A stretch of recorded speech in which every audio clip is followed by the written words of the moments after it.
There you go, that's the way to do Are they a it. sponsor? I just covered up my product placement. Are they a sponsor? Yeah, no one can tell us anymore. No. It's always. Oh, no one's paying attention to me. I think I better draw some. So I'll get a blue hand.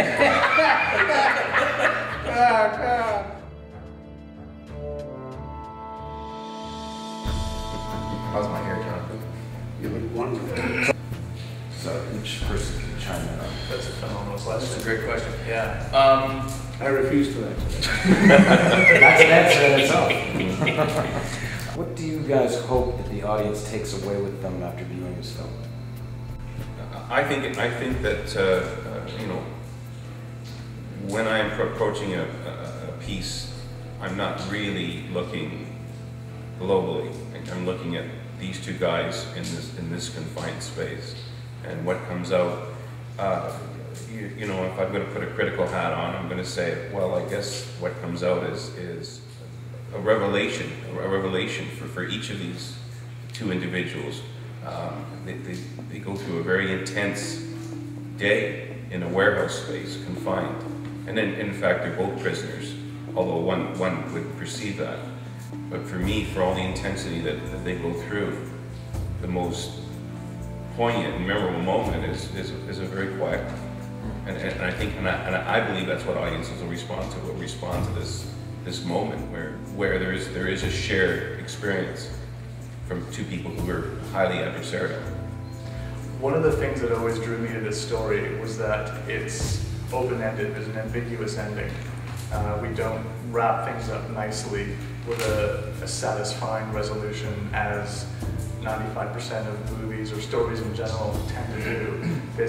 We don't know what happens. We don't know the eventual outcome of these two characters, whether they're going to have a continuous relationship or never see each other again.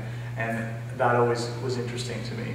I always say that the movie offers no answers, only possibilities. I came up with $50,000 to shoot our movie. I had the script, I had the money, and I had Jonathan, and that was it. Kevin and I did a tremendous amount of work in the summer, like 6 months ago. We're hoping that, and it looks realistic, that from conception to completion, we're going to be about a year. And to do that, you know, that's a lot of work to do a movie, a full-length feature, within a year. This is funny. It's like skinning the onion as opposed to skinning the cat. I mean, it's taken on its own life. I mean, we've tried to interject as much as we can, but all of a sudden the project collectively, we're together. It's really blossoming on its own, and then it does take its own time and its own creative side on its own. Because what I want people to take away from this movie is the relationship between people, and that, and I think that's what Kevin's writing about. And it's not, you know, Kevin takes a whim and works it through to its ultimate conclusion. But I think what becomes important in the story is who people find each other to be. That's where I want it to end up. Looking at finding someone who is that. What is that relationship to be? The play started differently than the movie. The play started off. We did it in an old factory at the Fringe Festival in Hamilton in 2008. 2007, and we came up through a cargo elevator, and the lights were off. It was dark in the theater, and Jonathan and I walked through the theater, through the people, and Jonathan had a hood over his face, and when the lights came up and we saw all the people out there, he couldn't see the people. I was the only one that could see the people, and I didn't. Of course, we didn't know what to expect. It was opening night, but after that opening night, I think we kind of knew we were onto something. This title implies a violent act as well as more than one way to do things. Is this title a metaphor for problem resolution through violence and the implications that come with that? Well, the question is, who's the cat who's being skinned? And I think there are two cats being skinned, but it is also ostensibly it's a reference to a yo-yo trick, like walk the dog around the world, skin the cat. It conveys all the violence contained therein, and certainly this piece does as well. but there is a humanity that underlies much of what happens in this film between these two actors that I think audiences will respond to. We've done the play and the story enough, and Kevin trusts us, and you know, Jeff keeps us on a short leash at times, and other times he let us go. And Jonathan's a great actor, and we both know the story. We both know the lines, but just sometimes when he says action, sometimes Jonathan does change things a bit. Sometimes I do change things a bit, and it makes it interesting. It does. It makes it kind of fresh. And things, yeah, it makes it Exactly. fresh. Yeah, and I did encourage that for sure. There are moments in the film that I think will be completely outlived. There was some spots where, you know, we just don't tell Kevin, but there are some spots that we actually did. We just hadn't lived it. So you didn't find that in the course of long shooting hours, long days, and was this more emotionally taxing than any roles you guys had previously explored? No. No? Piece of cake. Given the emotional intensity of the role, and the demands that had, was there ever any times where you were so into it that the director or you yourselves had to dial it down? Oh yeah. Yeah, because, you know, I can't stress enough, we're used to working on the stage where things are bigger. That's one thing. The camera was, you know, we were just mugging it too much. We would have to be dialed down. Chemistry between actors, how important is that for a film like this? Well, it doesn't matter. I don't think we have much chemistry. That. Matt and I have done 5 shows together. Is it? Yeah. Really? Yeah, 5 shows. I like him. A lot of shows. I liked Matt the minute I saw him. What were the best moments of levity, the lightness, the laughing? Where did that come from? The laughing, yes, the laughing. When was the laughing? All the time. That's right, we had fun all the time. Yeah, there were probably a handful of moments we could recall, but it was throughout. It was between takes. I mean, it's because of this trust and this rapport that we all have. It's been fun. We've had a lot of laughs.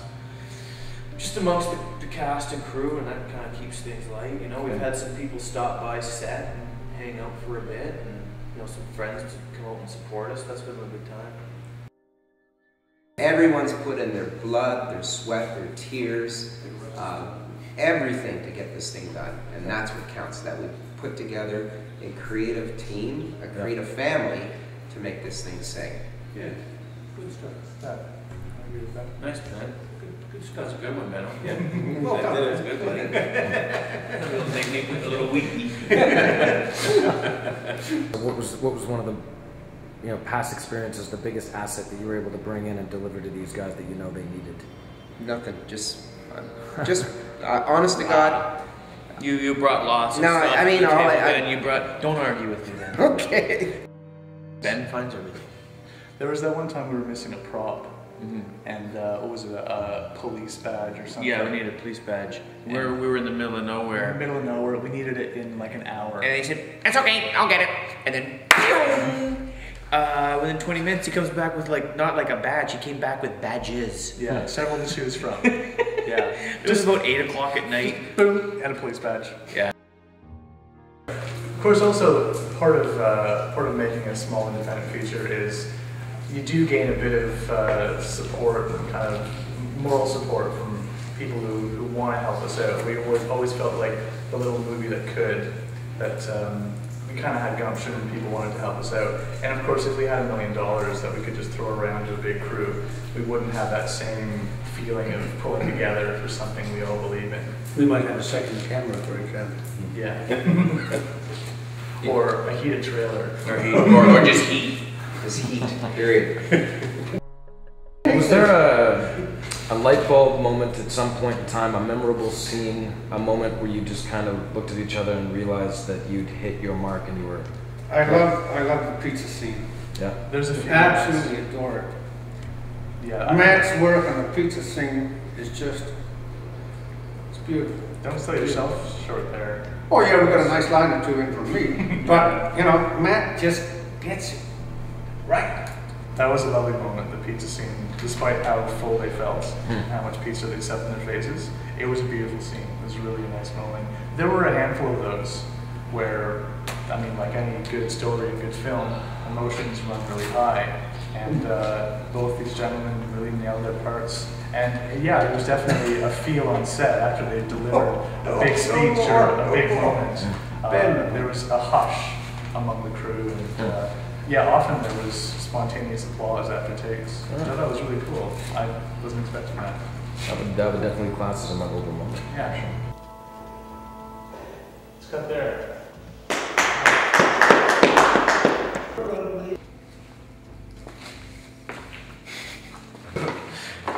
Okay. Ouch! It does that when I'm not looking. So we can leave off, continue where we left off. So Jeff and I are, he lives in my basement. I keep him chained to a radiator. But it's been fun. We've had a good time. We've worked a lot. We, you know, we're good buddies and stuff. But we are just all about this movie. But we've had a lot of fun.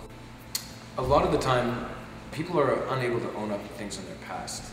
And we've seen this in society through nations holding grudges against nations for things in their past, family versus family, business partner versus business partner. How important is this story for people to view, discuss, pause, and reflect on?